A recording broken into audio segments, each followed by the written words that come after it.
Welcome to Pinda's Storybook, where we explore real-life crimes with a twist. While these stories are based on true events, some details have been altered to protect those involved. At 73, most people look forward to retirement, spending time with family, or enjoying life's simple pleasures. But for Robert Delaney, crime had become a way of life. A former convict, he couldn't resist returning to fraud. Living in Killen, Mississippi, he had spent decades orchestrating financial schemes, always chasing his next con. Even after serving time and gaining supervised release, he sought another opportunity to deceive. But this time, his past would catch up, sending him back to prison. The Delaney was always drawn to money, but never through honest means. Even as a young man, he preferred shortcuts, finding ways to profit without effort. By his 70s, he had already served time for financial crimes, excelling at deception. While in prison, Delaney boasted he'd never be broke again. He studied financial loopholes, plotting his next scheme. Released in 2022 on supervised probation, he was supposed to stay out of trouble. Instead, he sought another con. Delaney had always chased money the easy way. Even as a young man, he sought shortcuts, using deception to get ahead.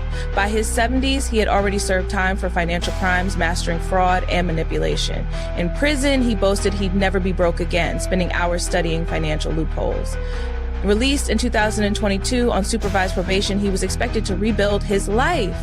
Instead, he saw another opportunity for fraud, ignoring the consequences that would soon catch up with him. Delaney posed as the president of several companies, including Horizon Strategies, LLC businesses that existed only on paper. They had no clients, revenue, or services. But that didn't stop him from attempting another scheme. In March 2023, he opened a financial account at Magnolia Trust Bank under Horizon Strategies' name.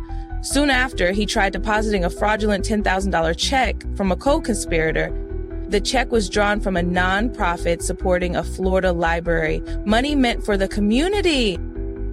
As Delaney handed over the counterfeit check, he remained calm, confident that the transaction would go through unnoticed. But the teller hesitated, scrutinizing the details. Something seemed off. The check's origin, a nonprofit, raised suspicions. Meanwhile, bank security flagged the deposit for further review. Within hours, investigators confirmed that the check was fraudulent. This was not Delaney's first offense, and the authorities wasted no time in launching a deeper probe into his financial dealings. He had evaded justice before, but this time, the walls were closing in. In his own mind, Delaney likely justified his actions. It's just numbers on a screen, he might have thought as he signed the deposit slip. No one will even notice. He had gotten away with similar schemes in the past, and he believed he could do it again. But this time, his luck had run out. On February 6, 2025, Robert Delaney faced United States District Judge Eldon E. Fallon. The court handed him a 10-month prison sentence followed by 3 years of supervised release. But his legal troubles didn't end there. Since he had committed this crime while already on supervised release, another judge, Susie Morgan, imposed an additional 6-month sentence to be served consecutively at his sentence. Delaney showed no remorse. His history of deception had finally caught up with him. The judge made it clear this was not just about one crime, but a pattern of repeated fraud. For a man of his age, another prison term was more than just a punishment.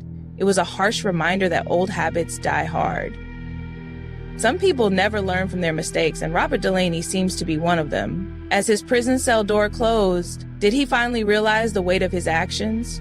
What do you think? Should the justice system be harsher on repeat offenders like Delaney? Or does his sentence fit the crime?